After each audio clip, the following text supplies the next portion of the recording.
Thanks for downloading this episode from Teachers Talk Radio. You can find the full schedule and listen back to all our shows at ttradio.org. Enjoy the podcast. We're going to be talking about Brian's book, which is Lessons from the Head's Office, which is available from Sage Publishing. And I've thoroughly enjoyed reading this. So you definitely get Brian's personality come across, which is great.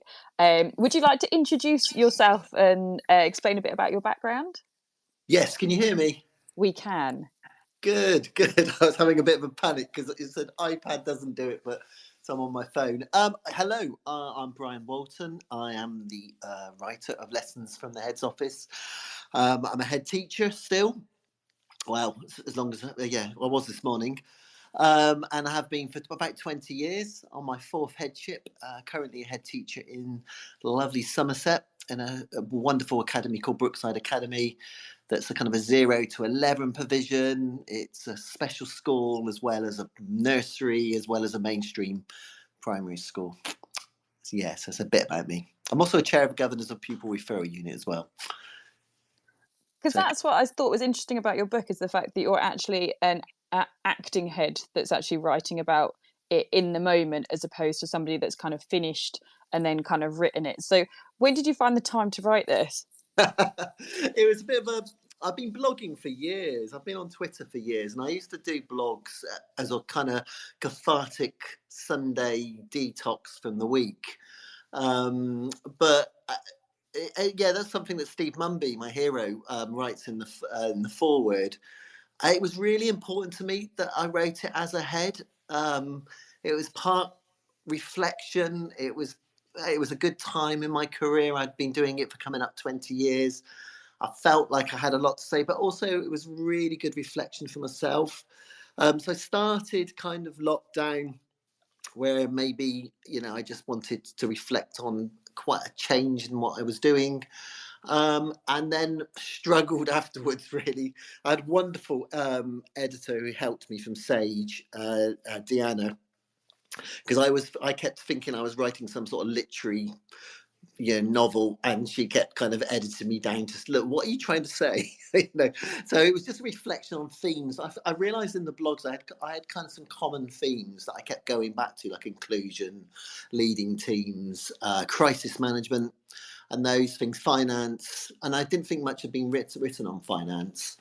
So it was kind of like what would I tell myself if I was starting again? I think that was where I kind of started it all.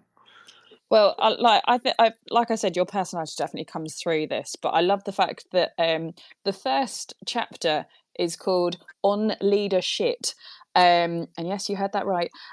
So what is leadership? I'm not going to take full credit for this. It was something I was really lucky that one of my deputies, ex-deputies, now a really experienced head. He's been going for 10 years. Who's the primary head on X or Twitter or whatever we call it nowadays. We were doing a talk. We were lucky enough to do a keynote at the Primary Rocks, if primary colleagues know this. And we wanted it to be about authentic leadership, and we wanted it to be funny, but also we wanted to be really true and honest. And leadership was something we came up. We were looking at all the things that stopped you doing what you plan to do as a head teacher. As school leaders, we have this kind of ambition that we're going to change the world. We have this ambition that we've got big things to do. And then we get into school and we find that complaint about the colour of the gravy, which is a true story. Or the fact of why did you serve my children carrots that were purple? So you go in with this ambition to create the future leaders of the world and to let people survive and thrive and do these wonderful things, and then you find yourself dragged into this vortex of mundane and vexatious and upsetting rubbish, really. We were thinking, what do we call it? And we I think I can remember where we were exactly as we did it, and I think it was me that kind of said, it's leadership, isn't it? And it went from there, really. So it goes principle. I Yeah. love it. I love it. I even like, so I'm doing my master's in educational leadership, and I said that I like your version of the Eisenhower matrix much better, where you've got basically everything on the low side, and you've just got this question: why are you doing it? Why? Yeah.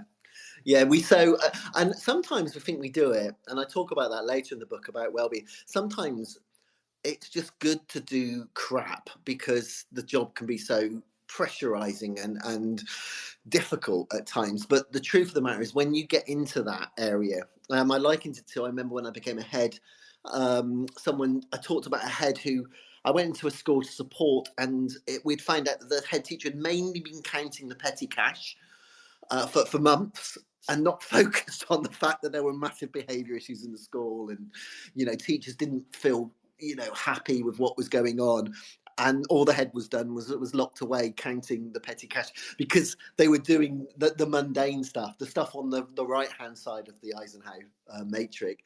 And for me, it's about really fixing up on that top left corner, the urgent and the important. And then if you're lucky, you get down to the important but not so urgent, and that's when you're in that lovely place of being really strategic and ahead of yourself. Why there's so much stuff we do as head teachers on school leaders that when you come down to it and you're really brutal with yourself, it's like, why am I wasting my time on this? So writing about that to a degree. I was going to say, I think I like the quote at the start where you said your strength comes from your honesty and curiosity. And I think that definitely kind of is reflected in all of it. And I think that's the thing, isn't it? We want to get to that perfect place where we're kind of doing the great things, but there's so much of the kind of urgent and vital things that you have to sift through and work out what is urgent and vital. Yeah, and most of the stuff that's really urgent and vital, you don't really get. It's very rare that, and it really in leadership, school leadership, you get the immediate rewards, that immediate, wow, I've done something incredible. A lot of that takes years and years. It takes years and years to build a school around a vision and a purpose. And what we do get though is the immediate, Facebook rant that you're useless, or someone shouting at you, the other stuff that you can get dragged into that really isn't that important. It's someone having a bad day or something like that. So it's just noticing that, and the curiosity and the honesty is, one of the things. I was talking to someone who's on DM who's got the book, and they had an interview for a headship today, and I was kind of, they were talking about, I can't remember what exactly we were talking about, but generally, that's it. How do you keep longevity in the role? And I think it's like, don't over celebrate your successes. Don't big up yourself when it's all going really well, because you can guarantee in school leadership at some point it ain't going to be going well. And if you keep telling your governors all the great stuff, it can miss. So try and treat both the imposters of both the same. Success and failure. Well, onwards and forwards. So yeah, I don't. It's that honesty of it. I don't try to big myself up too much, because I know I'm going to be flat on my face at some point in the week, going, oh yeah, I cocked up there. Never mind. Move on. But you have quite an unusual past in the fact that you failed school and then went on to have your own record shop. No, school was. I just hated it. I wasn't I wasn't someone that was always in trouble and fighting, and I was a truant. Back in the days, I lived in a place called Burnham Sea, and there was an arc. It's a very much a seasonal holiday town, and I used to spend most of my time in the arcades playing Pac-Man and track and field, and just skiving from school all the time. And that's actually why I got suspended in the end, which is hilarious. It's like the truant's dream, getting suspended from school for truancy, So and I struggled a lot because academia wasn't something in my family that, my family was just hard workers. And, I came from kind of a really working class background where the idea of going to college and university wasn't really there. That we had an industrial estate behind us. That's where you would good work, earn your keep, hopefully buy a house on the council estate and move on from there. So I didn't, but it was then school later on that saved me. It was college, actually. It was someone, I had a kind of sliding doors moment where I'd had the record shop. I wanted to be a rock star. I wasn't very good at guitar. I was more a roadie than anything. And then I'd met my wife, Julia. She was doing A-levels at Bridgewater College.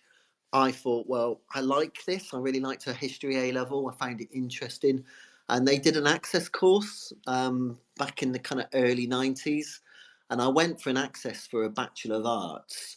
And there were three guys, I remember, that interviewed me. And they asked me the question, what have you read recently? And I went, oh, I've read The Hobbit.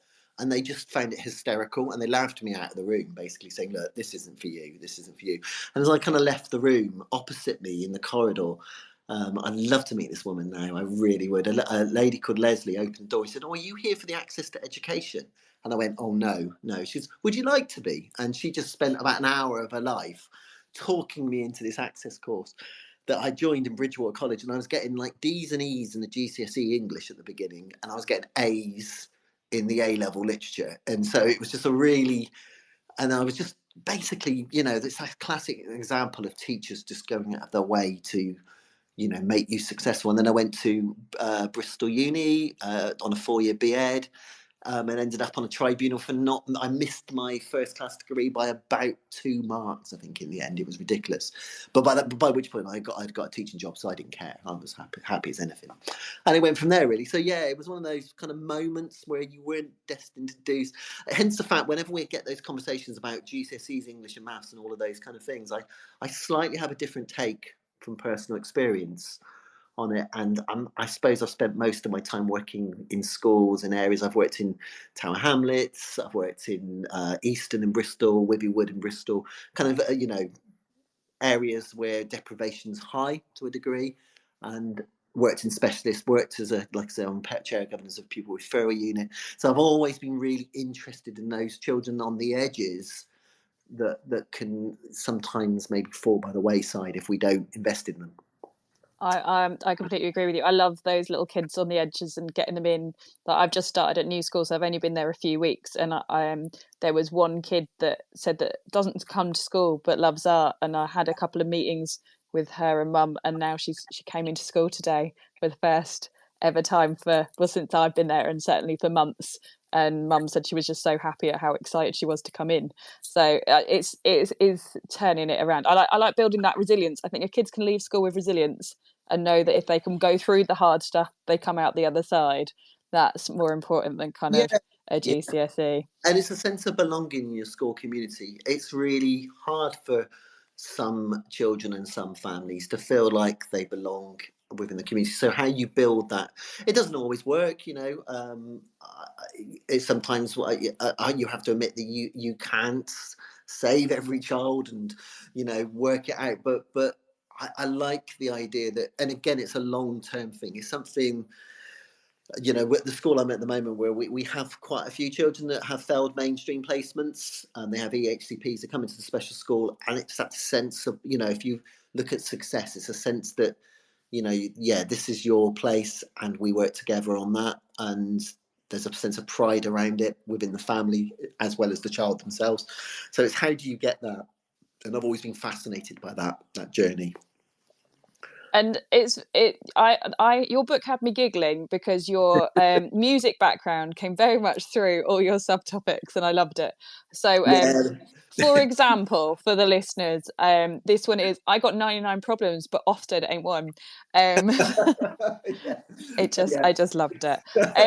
So what's your opinion on kind of Ofsted, especially now that kind of with everything that's going on, and how schools kind of include them within their kind of aims, but also don't lose themselves with the whole kind of chasing the Ofsted dream? Yeah, I purposely didn't write a chapter on Ofsted.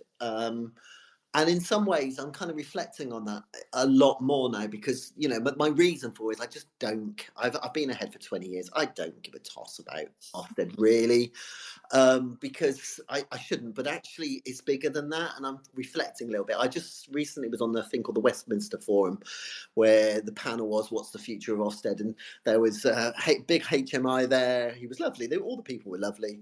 There was a CEO of a big organisation, and they were all saying, Sir Martin Oliver's made some really good first steps and so on and so forth. And I was at the end saying, no, I don't care whether Ofsted are nicer and care about my well-being. If they tell me my score's RI, you've got to realise that's a huge thing for every school leader I've ever met. They want their school to do well.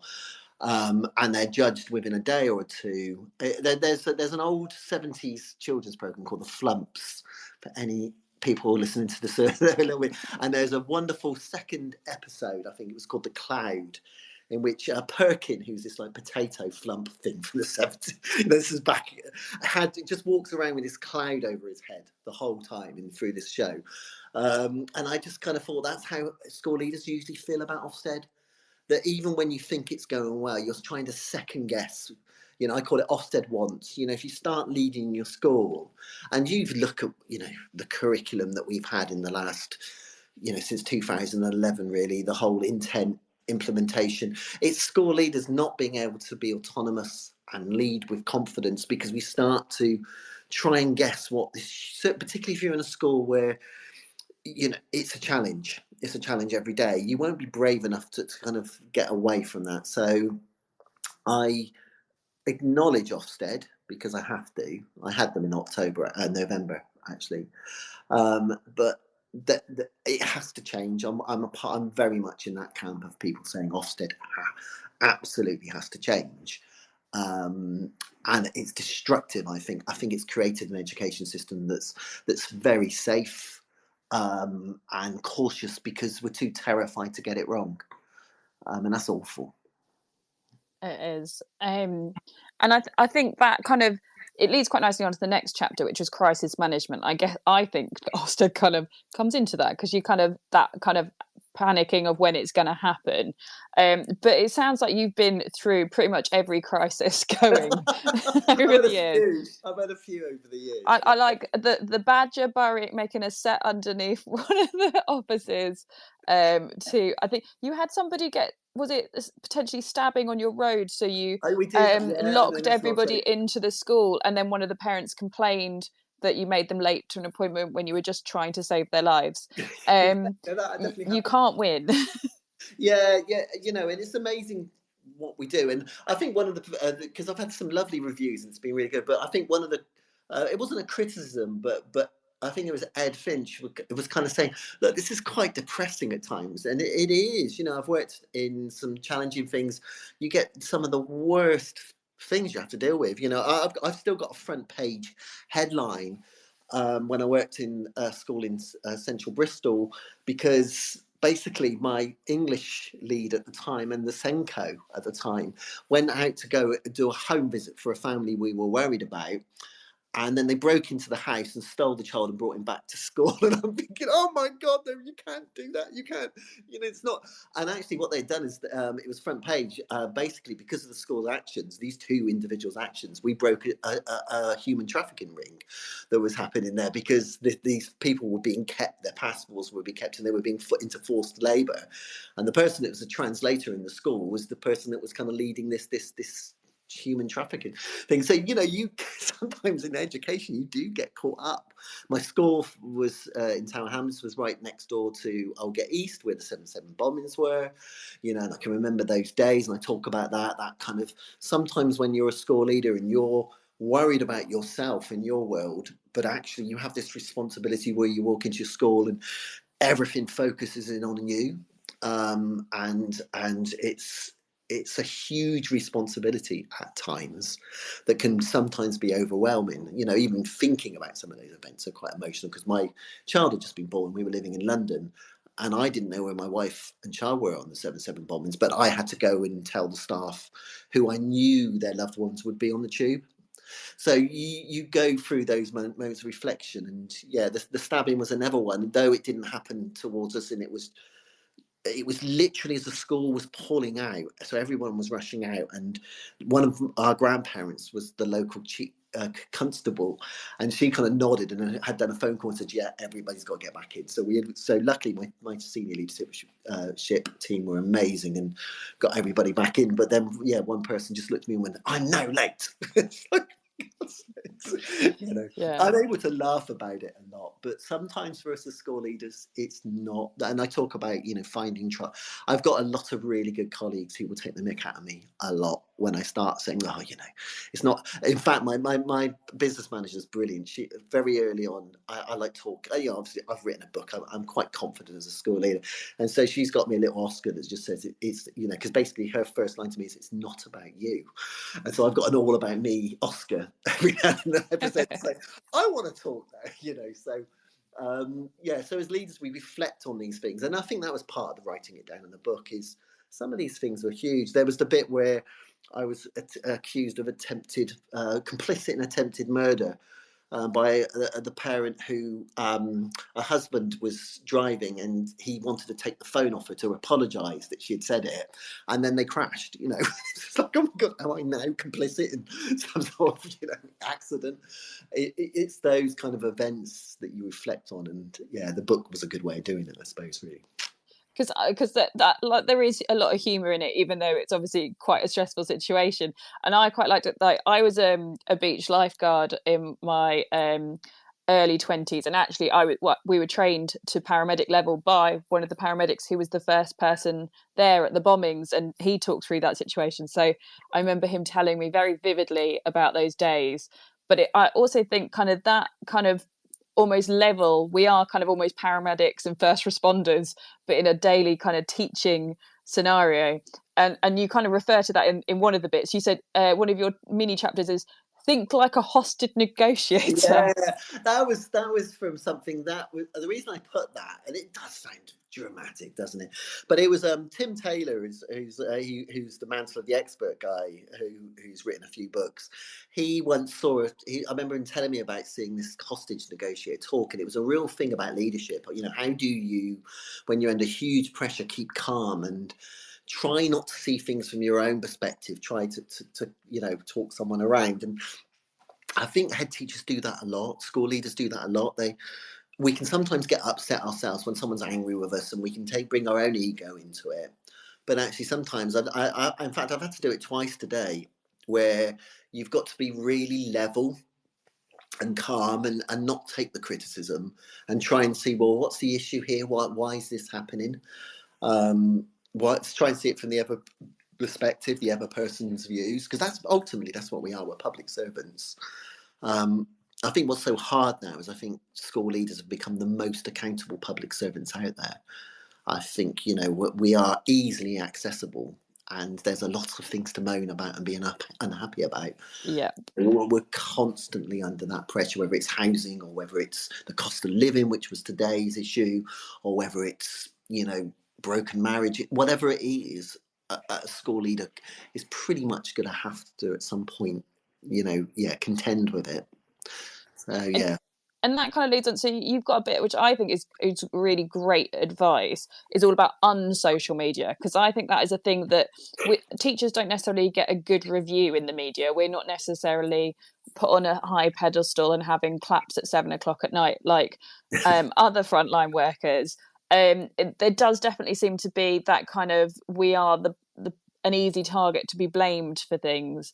But you talk about how to deal with that as well. Yeah, I kind of that was the help of my wife. My wife has been kind of a press officer all her life. She worked at Number 10 when we moved to London. That's why we moved to London. She did secondment to Number 10. She worked at the Home Office, and she's really good at through doing kind of media and stuff like that. She's really good at kind of being sensible about how you respond to social media, or how you kind of respond to those kind of elements. And I remember getting upset as a parent. I remember one time trying to protect the local head when loads of people on Facebook were being really horrible, and basically it suddenly turned on me where someone just went, "Oh, come over to this," as the friend of the head teacher's trying to defend him on social media. And it's like, oh my God, it's so quickly nasty.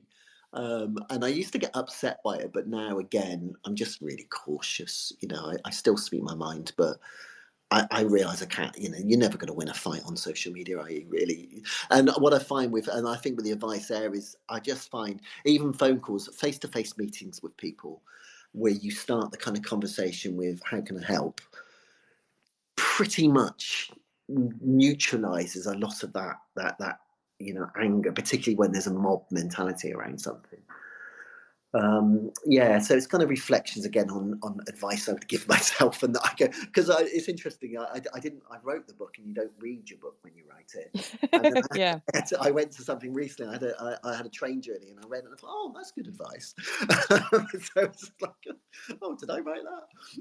And social media is one of those things, and I think I then I have an approach to crisis management because I've had a few of those in my time. Just a few. Yeah. And then also it then goes on to kind of well-being, and I think what kind of I think is probably the biggest thing with being in leadership is the well-being, because suddenly, like, you're just moaned at and complained to. Nobody says kind of good job very often, and it's how do you cope with everything when it's quite kind of negatively coming in your direction? I think a lot of it. What I've reflected over time is I think our well-being is a personal thing. It's different for different people, but the danger in well-being is everybody then forgets themselves within it. So whatever your go-to thing, your friendship circles, whatever it is, when you're under that pressure, you lose sight of that. And so for me, it's trying to not lose sight of those things. Keep doing keep the friendships that I've got. I might not want to go out and talk or go and do something, but I'll do it. I'll force myself through it because ultimately it's good for me. It's interesting that you say that because I'm just doing I've just ran we've got 110 staff at my school, and the wellbeing survey has to come in 4 sections. We have a nursery one, we have a specialist one, we have an office and support staff one, and we have a mainstream one. And I was just reflecting on some of the things that though it's a positive overall picture. You only I didn't write about this in a book, but a colleague of mine talks a lot about that. Often when you're under pressure, you only see the black dot on the white page. You just focus in on the negatives, and all you can see is that black dot on the page. And I was doing that today. I was looking, and someone said, what can leaders do to make well-being better? And someone said, we don't organise socials. Now my immediate response is, well, no one's stopping you. Organise a social. Well, why is that a leader's issue? But I'm not going to do that. I'm going to go back and look at it sensibly and say, well, actually, what does it? And then everyone was, people don't always say good morning. And that's really hard some days, as any teacher will know. When you've got something on your mind, you're walking down the corridor. Sometimes you're, hi, how are you? But with 110 staff, you're not going to do it every time, all the time. And so it's trying to be. I think with well-being, it's trying.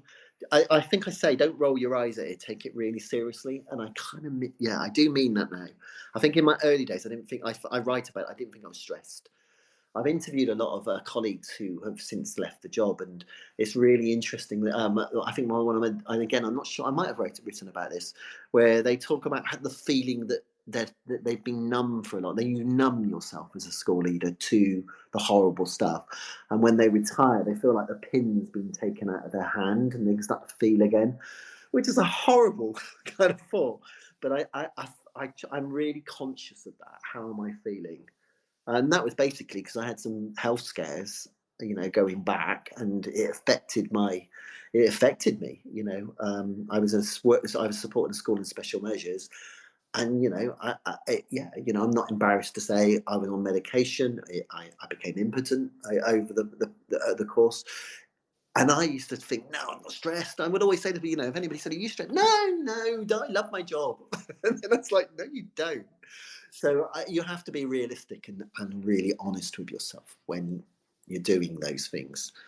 And I think that's a real shame, because I might have worked in more schools in special measures over my career, but I made a purposeful decision not to keep doing that.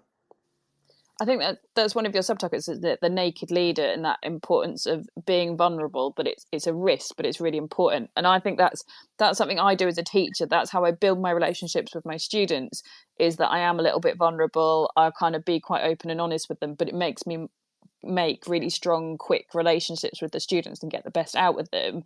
And actually leadership needs to do the same with the staff as well, and kind of be open and honest with them, and that's how they'll then support you and help you and have that better team dynamic.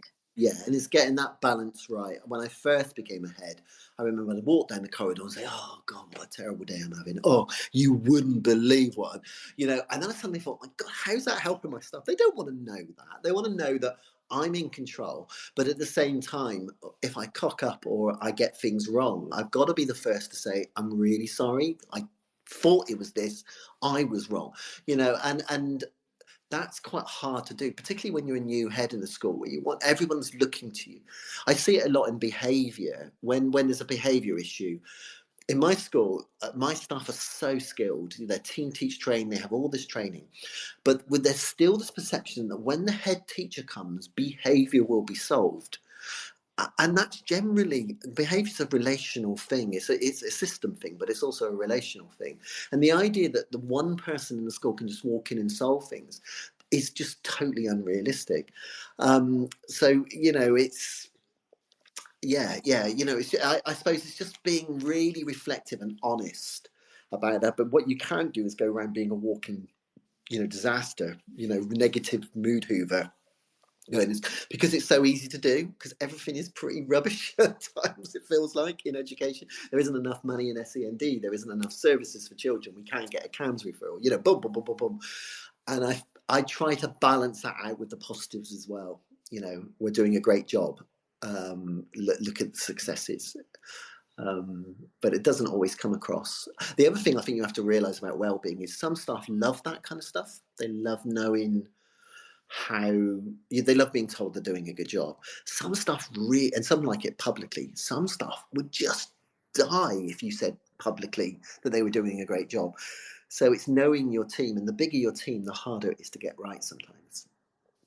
And you also a big advocate for kind of like reaching outwards as well. I love the fact that you kind of literally did a kind of a bit of a tweet going, what should I do for inset, and then ended up with Jim Lawless doing your inset speech. I mean, that's just pretty amazing. Yeah, if anybody's ever seen Jim Lawless, he does I'd seen him do 2,000 people. He does Google, he does the top ones. He's got an amazing stories, an amazing Taming Tigers. His book's a brilliant book. Yeah, and I just was I'd gone into a school in special measures and I was asked to support. And I literally went in and I was thinking, God, there's lots to do. And then they said, oh yeah, there's an inset in 3 or 4 days. And I was thinking, well, how could, so I just kind of felt like we needed something that was uplifting. And I didn't aim for him. I just wrote out, does anybody know of someone that can do an inset in 24 hours or something like that? And he just came back and said, I'll do it. And it was phenomenal. This little kind of rundown hall with him doing his thing about how he became a jockey and then how he broke the British free diving record, and talking about resilience and leadership in a school that had gone through the mill. It was one of those little special. But he also gave me some great advice, because when I spoke there, I was terrified by going into the school in special measures. I was thinking, why do I think I can come in where so many other people have failed and make a difference? The massive, I talk about imposter syndrome a lot in the book, and I open with it. And he just kind of said, he took me aside and said, "Can I give you some advice, Brian?" And I was like, "Yeah, of course you can, of course you can." And he went, when the ship's sinking, nobody wants to look at the captain and see fear in his eyes. I was like, oh, thanks, great piece of advice. An indecision. And I did this opening speech, and I was just indecisive. Yeah. So I reflect back on those moments a lot. But yeah, that was a nice moment. Chancer, sometimes just take a chance. And you've got some lovely. You've got your 5 tips for kind of thinking about well-being, which is I love find your tribe. Is just, I think that's so important. I'm at new schools. I'm working it out, but I'm slowly getting there. But it's really important, I think, as teachers, finding the right teachers and people to talk to in school. Yeah, and that was a little bit from Sir Ken Robinson talked about. He wrote a book called Tribes, and I was lucky. I saw him a few times, and I got this amazing moment where it was at the Arnold Feeney, which is a lovely art gallery in Bristol, and I'd gone to see him talk, and afterwards he was doing a signing, and yeah, I remember him talking. He was talking about tribes at the time, and it's those. It's not the cozy things, the 2 heads that I go out to the cinema with, are both heads that are much younger than me, and I've kind of worked with. One was my deputy, the others, but they're really experienced heads now, and they're just brutally honest. So I can't really get away with whining and moaning. They're very quick to get to the point, and so for me as a tribe, they don't just pat me on the head and say, "Oh, don't worry, it's going to be awful." They can be quite brutal sometimes, but at the same time, we're really close friends, and that's built up over years. And I think it's usually the people you're training with, or the people that you're going into leadership with, the people on your master's course, or things like that. People that you start to talk to that you think, "Oh yeah," 5-10 years later, they're going to be, they're really important people in that kind of, and sometimes it's a bit social as well, but that is important, finding your tribe.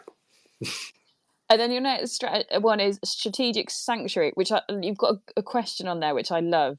What can we control here, and what is out of our control? And I think as teachers, we like to think that we can control everything, and actually sometimes we can't. And so that one's for me is like, I need to remember what's in control and what's out of control. Yeah, and there are so many things that we fret over, we lose sleep over, or we can wake up. And I think I used that line, and I had a really good mentor once. She said, if you wake up in the night and something's still on your mind, just have a book and a pen next to you. You're probably writing your school development plan, and it's that idea that there's so many things we worry about that. Why? Because we have no control over that. If a parent says they're going to take, write to a lawyer and get a letter, there's nothing we can do to stop that. All we can do is control the things we can control. Think about that a lot. And same with the idea of work in progress. I feel like there's so much pressure on us to we're all aiming for that outstanding but actually I think there isn't like an end goal really with teaching. It is this constant kind of rolling thing that kind of evolves. There isn't like an end point. You're never going to get everything perfect and be like, that's it. I've nailed being a head. I've got the perfect school. It might be for like 1 minute maybe, and then something will happen. Yeah, but it doesn't always kind of have that end point. Yeah, it's interesting because that's something I'm really trying. I'm literally in the very early draft idea of the next thing I want to write about, and I might just blog about this a little bit beforehand. But I've got this idea of Education 11 that I'd watched Spinal Tap recently, and there's a brilliant scene where he's got an amp and it goes up to 11, and he's really excited because it's louder and bigger. And I think education's full of Education 11. It's full of outstanding and world-class vision and world-class this. And it's just crap, it's just awful. And I think it's really damaging. What's wrong sometimes with just turning it up to 5 and doing it really well, and I think we beat ourselves up. It's not good enough. It's not good enough. It's not good enough all the time. And I don't think it's healthy. I don't think it's healthy for education. I don't think it's healthy for children. I think what we know about school leadership is when it's stable and it's consistent and systems work, it doesn't matter whether they're the most colourful and glorious and well researched. We're obsessed with research as though it always works. And I like research like everybody else because it proves it evidences. But sometimes I think we just get so obsessed with it that I'm not sure it's very useful because it's always changing. And what's interesting is I was kind of listening to the Eisenhower thing about the Oscars and thinking people who were geniuses who did whether they were for good or right, but found the cure, Mary Curie, things like that, did amazing things, had an education system was very different to the one today, and yet they still did it. And we always assume that we're moving on and it's going to be better and bigger, and it's got to be better and bigger, and it's got to be. And I think that's really difficult for school leaders to go into. It's because it's like, I'm going to be rubbish because I haven't seen, I haven't read that book on education over there, and I haven't done that thing, and a lot of it in education is the experience of doing it. It's a bit like being a school leader. I became a school leader because of an awful situation, really, where the head teacher was suspended on the spot. There was huge fallout with governors, and I was kind of like thrust into it in a kind of sink or swim kind of moment. And I used to think I was really good. And I realized the difference was that I just got through it. And then experience, as teachers, as we know as teachers, the experience is really important to us. and we do gain insight, but we're still obsessed with this, the horizon, the promised land. And I don't think I'll ever see that. I think when I retire, I'll still probably, if I think like that, I'll think I had a disappointing career. And I think that would be a shame. So yeah, it's something that's important. And that's kind of your next point, is teachers teach and leaders lead. Oh yeah. And it's I think that's quite an important one, that because like leading a school is so different from being a teacher. There's so many more different hats that you've got to have, especially a head teacher, that you're kind of teaching yourself as you go along to be able to manage them. That it is, yes, you still understand what the classroom's like, but there's so much more to it than that, and it's okay if you're not teaching anymore. Yeah, for head teachers in a small school, that's not a luxury that they can have. And but I bet you recognise that teaching's a craft, and I think we belittle teachers sometimes by thinking, well, I was a teacher for only 8 or 9 years. I've been a head teacher for 20. And they're very different aspects. I will not, my teachers are better at judging their teaching than I am. I still feel like I can bring really good perspectives into it, and I've been in education for nearly 30 years. So, I bring that with me, but I'm not marking, planning, having to have those 30 children in that class, looking, making sure they're making progress. I don't have to do that as a craft and an art every single day. Therefore, it's really important that I understand the craft and the art that's coming and what the barriers are. I think the most important thing a leader does is free teachers up to teach, cut it so that they can do their job really, really well. But I think reflecting that for some of those head teachers in small primary schools out in the middle of it, they have no choice, so they have to teach. And my hat is off to them, because not only do they have to teach, they've probably got 3 or 4 subjects to lead as well at the same time. I'm in a big school of 110 staff, and so again, it's always your perspective. I think I say that at the beginning of the book. There's no perfect book to be written, about how to lead a school. But I do think you have to reflect on that. But if you're a school, there's only 4 of you and one of you's the head teacher, it's kind of, wow. Yeah, you've got to take, because they will be having to teach, and to do that well, anybody knows, to do teaching well, it's not something you can just, dip your, you can't just do, you can't dabble. Yeah. You've got to, it's a proper craft and art. And so I think that's what I write about, and therefore your teachers should be telling you about teaching in your school. You challenge in different ways, you'll know.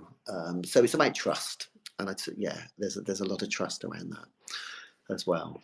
And your top well-being, which is a bit of a revelation for me last year. So last year I had a pulmonary embolism, and so therefore I took my laptop to hospital before I went there, because I was like, I can get some work done. I'll write some really good cover from my hospital bed. But it is just a job, and it is kind of, it's not very often you get to leave it at the door, but you have to have your personal life as well. And I think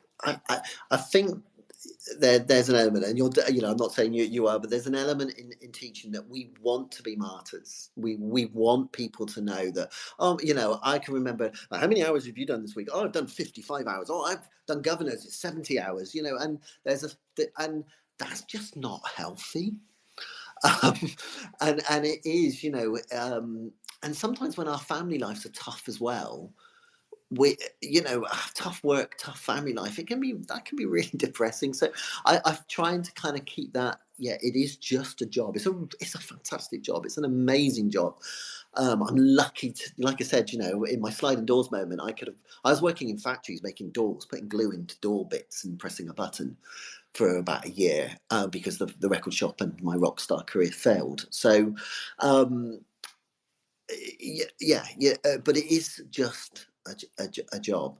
That doesn't mean that I don't take it seriously. I do. I want to be really good at it still now. I want to be really good at this job. But as soon as it starts taking over my sleep or my well-being or the way I'm feeling about myself, then there's something wrong in the job. And so, it's just reflecting on that. And maybe I've had the luxury of being ahead for 20 years that I can be more confident saying that. I know it's harder at the beginning to do that because you want to prove to yourself. You feel like every eye is on you, watching you. Like I said earlier, if you're doing a behaviour issue and the head comes and solves it, but also if you don't exclude a child when their teachers are feeling you should, you feel like your judgment is being questioned all the time. That's really hard in a new school when you start, and it's the same in my second headship as it was in my third. You start again and you think everyone's judging you. So it is just a job, but it's one that can quickly become quite all-consuming, I think, for a lot of people. I think you just talk about it somewhere else in your book, but I don't have to do lists. I have to do books, because I just feel as a teacher you're never ever done, and you could give every minute of every day to teaching if you wanted to, and it still wouldn't be done. And it's making yourself kind of cut yourself off and be like, right, I need my home time, my family time, and actually kind of refilling your bucket. You're then going to be able to do a better job in the school. But it is that kind of, especially when it's kids, and we're at our core, we want to do good for the kids, we want to make their lives better, but it can't be at the detriment to your own life. No. When you're having a bad day and someone then wants you, looks to you with hope in their eyes that you're going to be the person, and you just don't want to be there. That's an awful situation to be in, isn't it? And we've got to accept that there are days where, I think I catch myself doing it. We've got a really good reward system in our school where basically children are sent to me a lot. And we have big gold counters. We have a house system, and you get immediate gold coin or a red star, which is worth 3 house points. And if you do something really good, it's there. And we've got tubes outside, and they fill up. And there are some days where I'm busy, or I've had a really bad morning, it's a bad email, or I know I've got to have a difficult conversation or something like that. And then a child comes walking in, smiling, holding an amazing piece of work that they've done.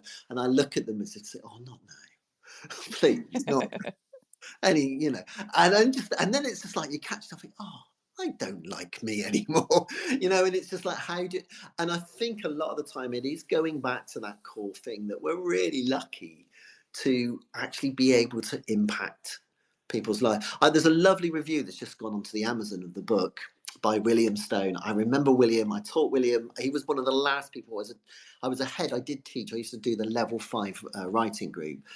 And William contacted me and said he'd read the book as a pupil because he wanted to know. He loved his time at school. He's really positive about school, and he thinks about it a lot. And he's read the book and then he's reviewed it on Amazon for me. And it was just one of those just lovely moments. There's a bit in the book I call it Book of Legends. And I remember I talk about this time where Dad said he was going to break both my fucking arms because I'd given his child a detention. And then I did the classic thing that you would do as a year 3 teacher. I said, can we talk? And I sat down on the year 3 chairs because he was massive and he was like filling the frame. And he talked to me, and you could see he was angry because it was the only way he dealt with things. But eventually, over time, he really trusted me, and and he understood what I was doing. And then his son, it was about 8 years ago, I just said, Mr. Walton, shouted across Broadmead. I was in Broadmead in Bristol. And he walked over to me. He was like 6'4", tattoos down his neck. He was an MMA fighter, but he was so chuffed with his family to talk to me and introduce his family and remember his school days and how I was really good to him. That's what we want to be remembered for. It surely is so lucky to think that people we remember, everybody remembers a good teacher. I remember the person that got me into this. And we do that sometimes through kindness, sometimes through being a bit, tough love. Actually it's not good enough. So those things. But yeah, William writing on the review on the book, and I was desperate for reviews. I was thinking, oh no, nobody's buying the book. And then I got that little moment, and it just like I was walking on a cloud, just thinking, oh wow, to think that someone remembers you that after that time. And as teachers, we don't always hear that feedback. We don't always get it because we move on in our lives, and we don't get those moments around the table with ex-pupils or ex-colleagues to go, yeah, actually, you really did help me, And it's a shame because I think teaching is that vocation. That's what we do. It definitely is. And that leads on quite well to on inclusion kind of topic, which is all about kind of being kind, being safe, and being responsible, and kind of creating that environment where like you're part of the community. Yeah, yeah, and inclusion is a big one because we do have some really we have children with EHCPs for SMH, and that can be really, really challenging. In my, sorry, I won't swear properly here, but in my interview for the job for the school, I had to do the classic head teacher interview thing where I walked around with the governors and I had to give my advice as a walkthrough about what was going on in the teaching and learning. And I went into a school in the specialist part, and a wonderful child who's now in sixth form. It was a long time ago. Who's just and the sixth form, lucky for me, is in the secondary schools next door, and I got to go into his lesson just recently, and we were talking about Pride and Prejudice, and he still remembered me, and it was just lovely. But he walked up to me and he said, "Why are you here?" And I mimicked the governors and everything. He said, "Oh, I'm here for," and they were calling it the headmaster or headmistress interviews. "I'm here for the headmaster interviews," and he just looked at me for a moment. And he went, "Get the be yourself." It was just like, and I was just thinking, "Oh my God, I'm going into a school now." In my mainstream school before, because it wasn't specialist, that would have been an immediate suspension. That was just an, and so I've had to adapt over time, working in a specialist sector, working in the pupil referral unit, and I think that's just been a big part of my development. I think because we've made it work over that. I'm not quite sure why I went into that story, but the original, I was about inclusion. Yeah, just that idea that, and I do. It's not that I don't do suspensions, and I've done a few permanent exclusions as well in my time, where we just cannot meet need. But I've got an amazing assistant head at the moment, Nicola, who just is the most inclusive person in the world. She will do everything she possibly can to make something work. But we also know from time to time there's nothing more we can do. So yeah, I write that very much from that perspective. Maybe as the person that didn't succeed at school themselves, who went through life with an inferior. The fact that I've written a book, I left school with no qualifications. People used to laugh at me, even later on. They always had this assumption that I wasn't, and I had this chip on my shoulder that I wasn't clever enough. I was from the council estate, so on and so forth. So I think I write that from the perspective of people who have those struggles a lot of the time. No, I did a show just before Christmas, I think it was, talking about the suspension data, and it does kind of break my heart that kids with SEND needs or come from a less affluent background are far more likely to be suspended, and it's just like they're twice as likely as well. And it's like, it's not their fault, it's they've got a learning need and they can't quite manage it, and it is kind of making sure that everything's inclusive for them so they can succeed, and then we're not just setting them up to fail and kind of continuously fail. It is just really important. Yeah, and I'm not sure. I can also see it from colleagues' perspectives in mainstream schools. I'm not sure mainstream schools can just meet that need from time to time. It does, having been a chair of governance in a pupil referral unit, the way they're able to operate is very different, and it gives you abilities to meet need for some children that in ways you could never do in a class of 30 with all that pressure that's on you.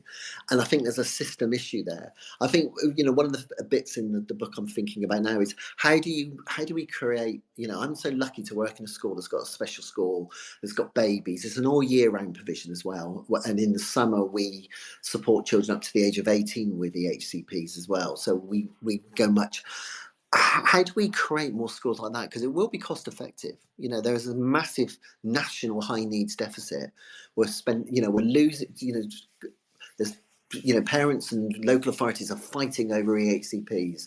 There's an awful kind of state in SEND education. But the answer's in your community. The answer's in schools being able to meet the need, but be given the resources and the support and the training and the right need. Because my school, when it clicks, is the most amazing place. We have PMLD children, we have children with really complex medical needs, we have all sorts of children. But when it clicks, it's a really beautiful place to be. We have, yeah, lots. I was talking to John Tomset recently. He's doing an AP Her book. We've done the SEND Her book, and just talking in more detail about that.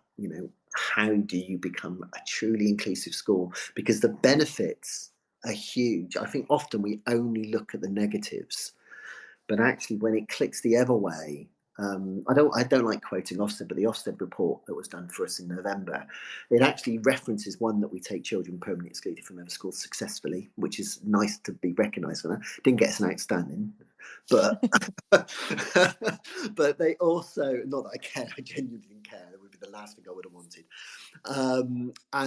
But what we do recognise is children with SEND offer a lot to children in mainstream schools. They offer a lot. It's not a one-way thing that, they're lucky to be in a mainstream school. They bring more into the school than people can ever realise. It's quite nuanced, and I write about a little moment in the book around that, about how a colleague said, "Oh, that's lovely," a girl hugging a child who was with their OT who couldn't walk, and I said what they couldn't see was the child who was immaculate with a violin case and everything had just lost her mother, and she needed the hug from the child from specialists just as much, if not more, in that moment than the other child. And it's those nuances of inclusion that are really important, I think, if you get it right. But it's not easy. I won't say it's easy at all. No, and I especially agree with the point you said about the kind of EHCPs. We had a meeting yesterday, and it's like it's a 4-year wait now for ADHD diagnosis. So like a kid in year 7 that we think's got ADHD isn't going to get a diagnosis till year 11. And is that going to be? We're obviously going to still put all the provisions in, but they're not going to get the medical help that could potentially help them flourish in school for 4 years. It's quite disheartening in that respect. It's a national disgrace, I think, the way you only got to turn on the radio and see things about dentistry, things that we shouldn't have to take for, we shouldn't have to accept. And we have children who can't get placements. We have more and more children out of education, and it just it's heartbreaking. It really is, because the idea of being able to go to your local school and be successful, that shouldn't be okay for most children. It should be okay for all. That should be a right for all children. And it does. I think it's where my next writing's going. I'm feeling more and more incensed by it. There are solutions, and the solutions are in properly. We're lucky in my school that we get different funding for our children's specialists, and we get different top up. A mainstream school doesn't even get a drop in the ocean in comparison. Well, that's not fair. That's not right. Yeah. Yeah, I completely agree. Your next kind of chapter is on teams, and I like the fact that you've got kind of a bit on obstacles that stop teams from being effective. So it's kind of like a bit of a reversed way of looking at it. Yeah, I can't remember now.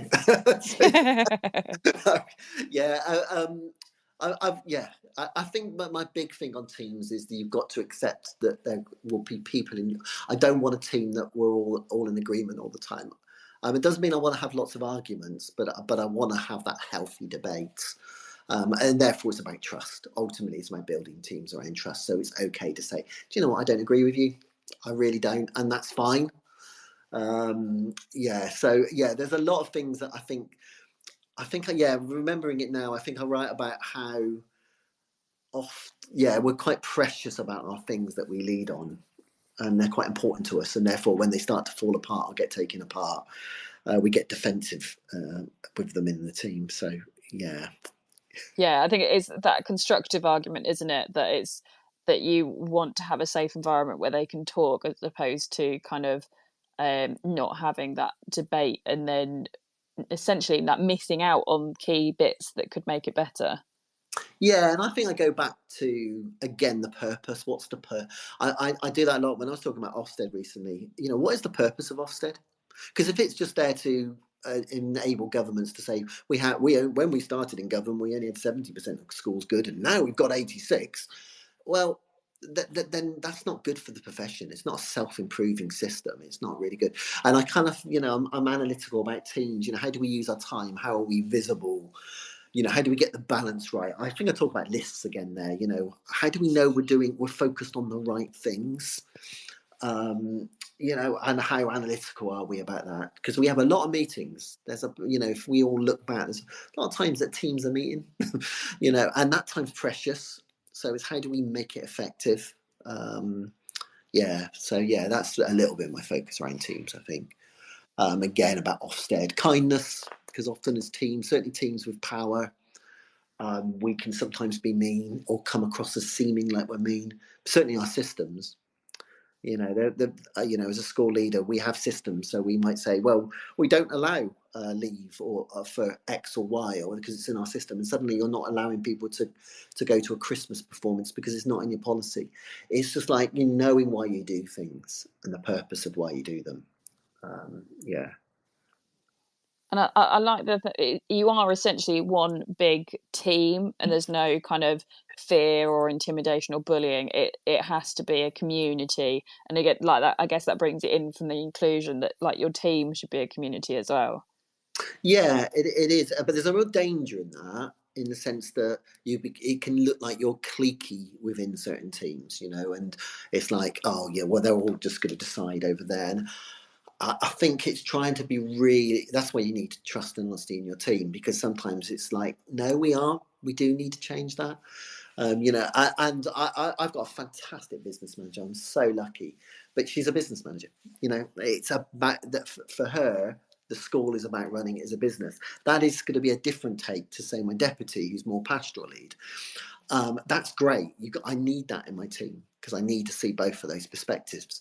But ultimately, I've got to make a decision, and sometimes I'm going to upset one, or sometimes I'm going to upset the other by saying, actually, no, I'm going to go. And it's getting that balance right and trying to do the right fit. Why the purpose of what we're trying to achieve? So I write about that quite a lot, really.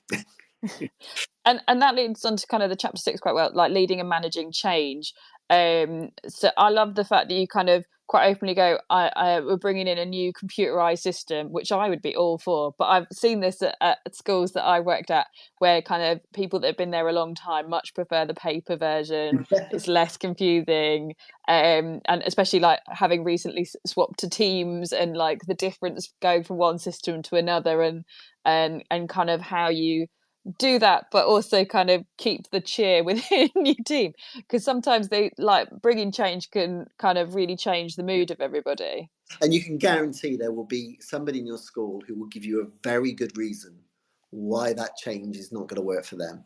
Because it rarely does. And I can literally picture the member of staff who told me I think I wrote about how I was saying to her, people do worry about change, not to worry. She goes, I'm not worried about change. It just better bloody well work. And it's like, I've been there so often where it's just not worked, and we end up going back to the original system. And education, that people talk about it, is cyclical, in the sense that things come around. Things we did years ago. People, they don't always. They just go out of fashion. They don't necessarily lose their effectiveness. I'm a big believer that any system that is well supported in a school will work. It might not be the best, but it will work. It just has to have the support and everybody on board with it. So when you're making change, sometimes we've got to be really brutal with ourselves about why we're doing it.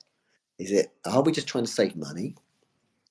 Do we think things will be better for it? Because 9 times out of 10, I'm not sure they are. I've done some awful things over time.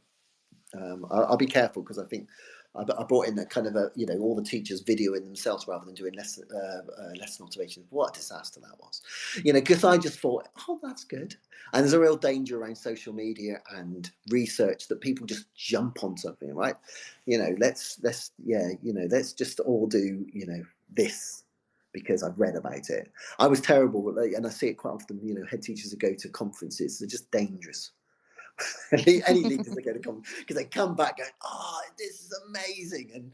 And the point with change is you've got to take everybody with you, and therefore you've got to know why. And it's not you've got to know, they've got to understand why that change is needed. And that's not really, sometimes we just say, well, it's because Ofsted told us that we need, oh God, no, that won't be enough for most staff. So I talk a lot about that process that we go through in the change element. And heard it all before. I think that's how I start with, where staff have heard it all before, they've seen it.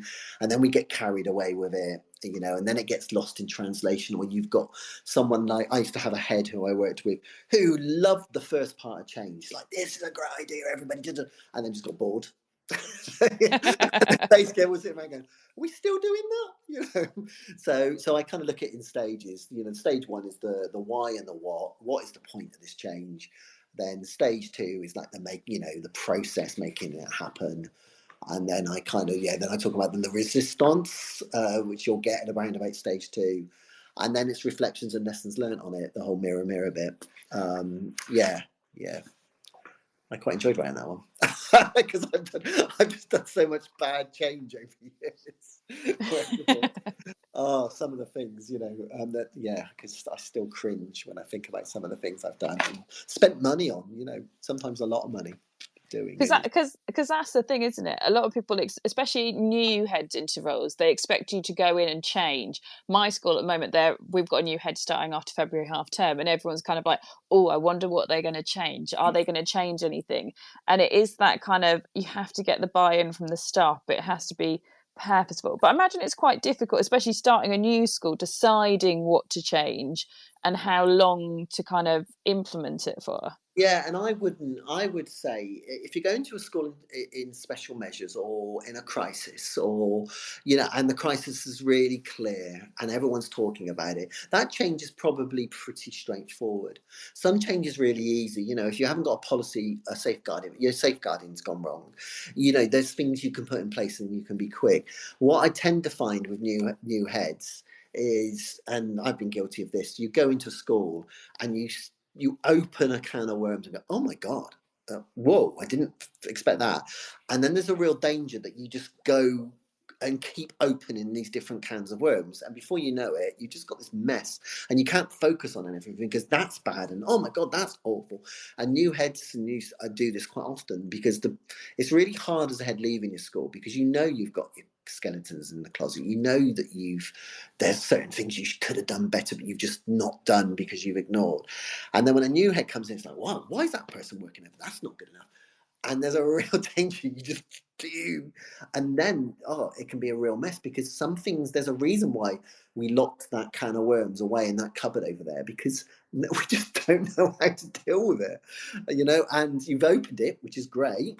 But now you don't open anything, just focus on that because it's a biggie, and it's things like that change is often about. We change, so it's going back to the purpose. If you're in a school that has got good and, is stable, the teachers are stable, but it just needs some tweaks, that's very different to telling everybody, right, we're now going to be doing, a 2-hour spelling session in the mornings. And, why are you changing it?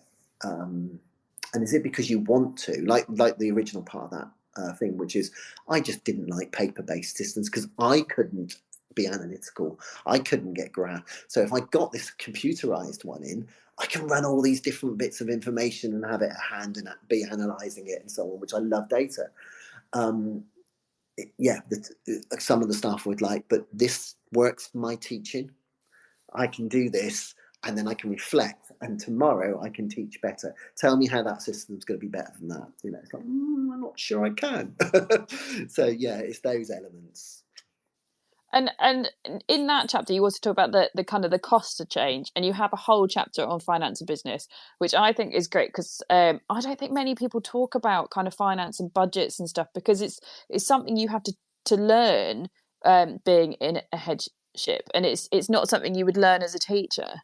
No, and that was a hard one to write. But I thought it was really important because I write at the beginning. It's not until you're really sat in the head seat where you have you might have a budget, you may have an area of a budget, but suddenly you're responsible for the whole of the finances, a deficit at the end of the year or the carry forward, staffing and you know, and I talk a lot about when I see it go wrong, it isn't the one-off spends often. It's where someone thinks, well, we need another teacher. Well, over 3 years, that's suddenly kind of 70, 80,000 pounds that you hadn't. And it's just caught people out. So yeah, I think finance and business, the fact that a school is a business and it's not a dirty word. And sometimes we get lost in it's for the children, it's for the children. And of course it is, but a well-run business will only benefit children in the community. So yeah, there's an element of saying let's get that right because we want to get it right for the children in this school. So touch wood, you know, I've always been able to run, you know, a budgets with carry forwards. I've been really lucky because it's getting harder and harder to do. But then that gets invested back. So, you know, that's why we've built hills and tunnels on our field so that children can roll down hills and things because we've got money that we can spend on that. But, it's those kind of things that are really important. Yeah, so I just wanted to put that in. I think business is an important one because, like you say, you don't go into headship with that, but it can be one of the reasons it goes wrong really quickly. And you talked about that briefly earlier, like in the fact that I think your school is only closed like 1 week of the year, and the rest of the year you've got all these other provisions that are going on. I know my school kind of we have a big carnival where we live, and they rent out the school fields for people to camp on and make money that way. And my old school did that; they had a camping spot where people could come and camp in the summer. I think it is especially with the cost of living crisis and energy bills and other bills rising, schools have to kind of find kind of more different ways of creating an income. Yeah, and again, that's through having a business manager. You know, it'd be very hard to do it just as a head, but because we're a really big school, it's I know some schools struggle no matter what, and they're just on that breadline. But I've always, even with the smaller schools when I first started, just looked at opportunities around that business work. I started as a head in Tower Hamlets, just right next to Liverpool Street and Canary Wharf. So we just took the opportunities in our community as much. I know Chris Dyson talks about this a lot. You know, there's a lot of opportunities you can kind of get within. I think it's harder now. In the early days when I first became a head, I kid you not, we used to get tens of thousands from lawyer firms from Liverpool Street. That just doesn't exist anymore. But there are ways of using your site more and more. I feel there's we run our own kitchen, so we can outsource that because it's big enough. Doing an all year round provision is huge. You know, our breakfast club is oversubscribed. Our after school club's oversubscribed. But I can't do all of that. You know, as a head, I can't be there from 7:30 in the morning to 6 o'clock every night. So you have to have a setup that runs that as well, which is a gamble. But for us, it's hugely profitable because it then feeds back into. So all the holiday provision is great because we have children all the way through the summer holidays. But what we do is we invest in our outdoor provision for those children, but of course the rest of the school benefit. So it's those kind of, how do we make it work for everyone? And coming back to some more shit, you talked about your drains collapsing and the issues that occurred there. And I just had no clue that you would have to submit funding bids to get your drains fixed in a school. That for me is just bizarre. Yeah, but particularly, certainly as an academy, we do. Though, so our roof was about to go, and you have to do the SIF bid. You know, that was £500,000 for the roof to be redone. There was no way a school was going to be. And then the drains, we couldn't get a SIF bid for that, so that was just straight out of budget. And and of course the impact of the drains when there's effluent flowing down, the corridors, it's pretty major. Yeah. So I know of head teachers recently whose schools are flooded. You know, they open the door and there'd been a burst pipe, and they open the door and there's just the whole school's just flooded out. It's just like, oh yeah, and the impact that can have long term. The whole rack, my local secondary schools literally had to crowdfund, and they've crowdfunded, and I think they raised over £40,000 crowdfunding because of rack. You've got there's an entrepreneurial side that shouldn't be there in a well-run country, you would think. But I think it's a reality for most school leaders now. Especially with everything that's going on with kind of the state of quite a lot of school buildings. And I think we're at that kind of almost age where either the new builds haven't been built quite properly for that number of kids on a daily basis, or the older buildings aren't holding up to the number of kids. And it's for me, it just seems bizarre that we have to have this kind of competition for bids of whose place will get fixed, or if not, we have to cut the teaching or cut somewhere else to be able to fund it. It just doesn't seem right.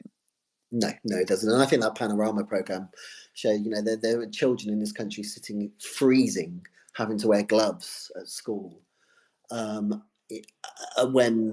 we can spend billions on PPE, just other things in this country. It is incredible.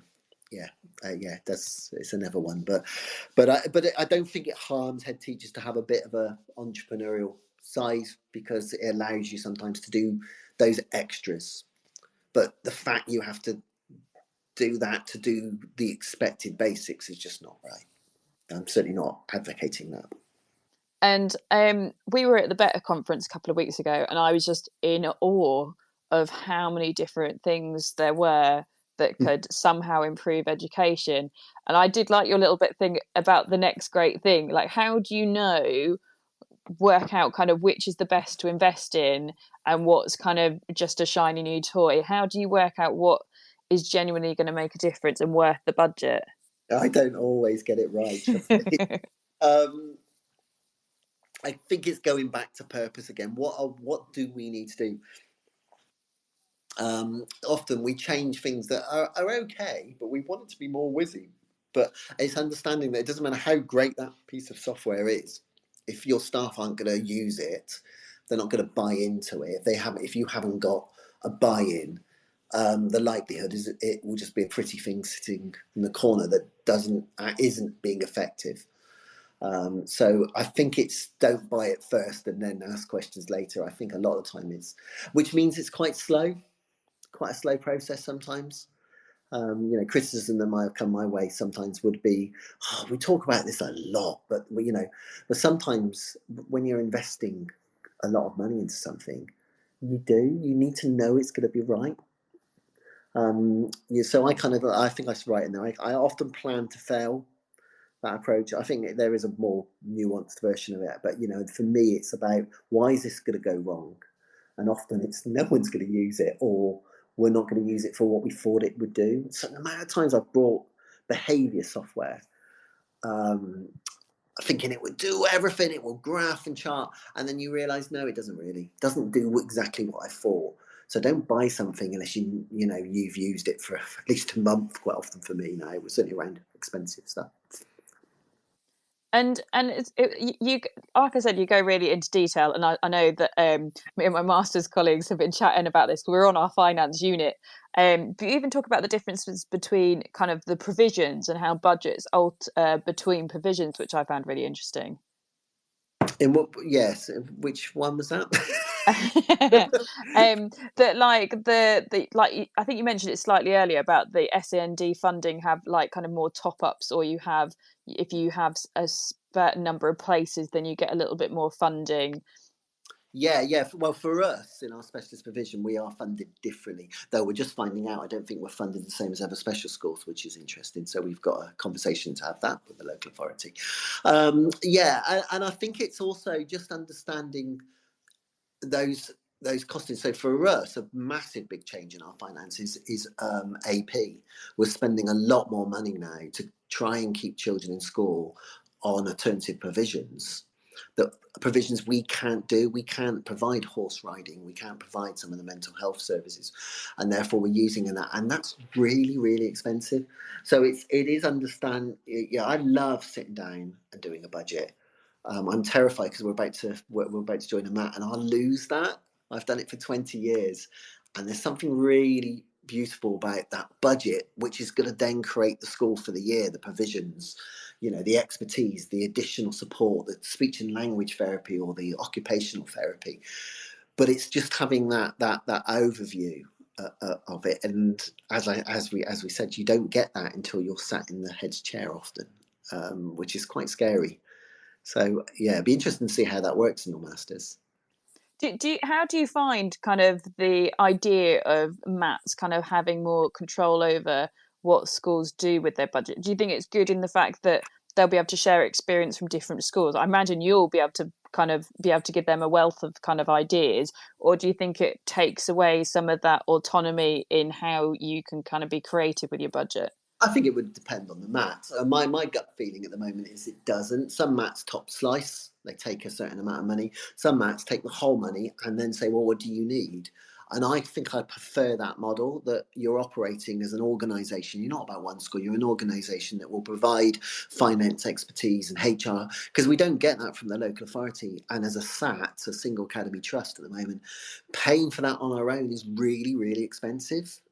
So the idea of joining a group of schools where that provision is there, I don't mind the fact that as long as, and the concept that any MAT would want their school not to be successful is a shame to think that's the case, because actually you're only going to be successful MAT on the basis of your schools all being successful. And there's massive economies of scale. I can see it looking through the work that we're going through. You can see how schools, how as an organisation we will save. Then it's just about how that money is then back into the need of the organisation. So yeah, I'm changing. I'm still new to it, to be honest, but I can definitely see the benefits. I don't like being a single academy trust who's not an LA school and not in a MAT, just sat there, yeah, struggling with services left, right, and centre. There's a lot of kind of free resources out there that kind of want to help and want to do things. How do you kind of sieve through kind of those, and kind of, because they can be quite tempted, like, oh, this sounds really good, this is free, let's use this resource, and then you're actually like, oh, okay, that wasn't quite what was on the tin, kind of thing. Are there any kind of ways of kind of making sure that they're the best things for the student? I think a lot of the time it's about, well, you have your systems of things that you all agree on. We all agree that we use timetables, rock stars, and we all agree that we do certain things. But then what I like often is the teachers want to do something and they say, I'd like to mark differently to everybody else. So they go off and trial something. And I'm a big fan of people trialing something and then selling it to the staff through a staff meeting if it works, getting other people interested. And then making the decision. What I find quite often is it's potluck. Sometimes you other heads will recommend it, other colleagues will recommend it. You like it, you see it, like you say, you see it at bets. You see things, you think, wow, that's amazing. But until it's in your organisation, your school, and functioning, you don't really know what its impact's going to be. So I've used different safeguarding software. The safeguarding software we use now, I love. But I've used other ones I absolutely hated, but that was probably personal because other people use them and probably go, they're great. So I think it's hard to get it right. It's potluck. Sometimes I use a piece of assessment software I love, and so does the school. It worked almost from the moment we started with it. And that was a recommendation from Twitter. That was Mr. Pembroke. I forgot his first name suddenly. Yeah, so he recommended it, came out to my school. We spent some time, and then we've used it ever since, and it's just worked perfectly for us. So I think there's a bit of a randomness about it, but other colleagues, always talk to other colleagues. And that is a theme throughout your book. You very much talk about kind of reaching out and having support from either your MAT or from other heads, or even on Twitter. And I think that's the great thing about teachers, is that we are a really good community. But your last chapter I do like is on rebellious leadership, and I kind of like the idea of rebellious leadership. Yeah, they edited that one out because I was going to do a Rage Against the Machine quote at the beginning. They edited me a lot, but certainly my swearing. But I've always, I was a bit of a punk when I grew up. I kind of, at school I was more of a goth actually. I used to wear black dresses and makeup. As a school, I always just was someone that just felt that I didn't have to do it this way. It doesn't mean that I break the rules or I'm a lawbreaker particularly, but why are we doing it this way? And there is an element, I think there's a real danger that head teachers don't feel that they can be rebellious, that we have to conform to certain things Ofsted and certain ways of doing things. And I think there's a lot of importance in, learning from that, the rebel element, because that's usually when we're at our most creative. If we want to change my businessman's got a great phrase. It's like, why do we just keep doing what we've always been doing in this area? So she'll pick something and say, we've always done it like that. And and at the moment you're saying it's not working. So why are we just accepting that we always just do it like this? Why, and it's that element,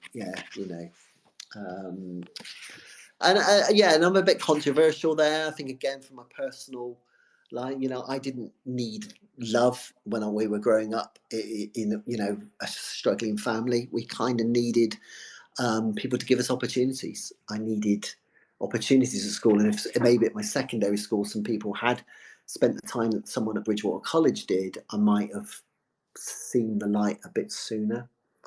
But I was allowed to skive because, actually, to be honest, there was a great teacher called Mr.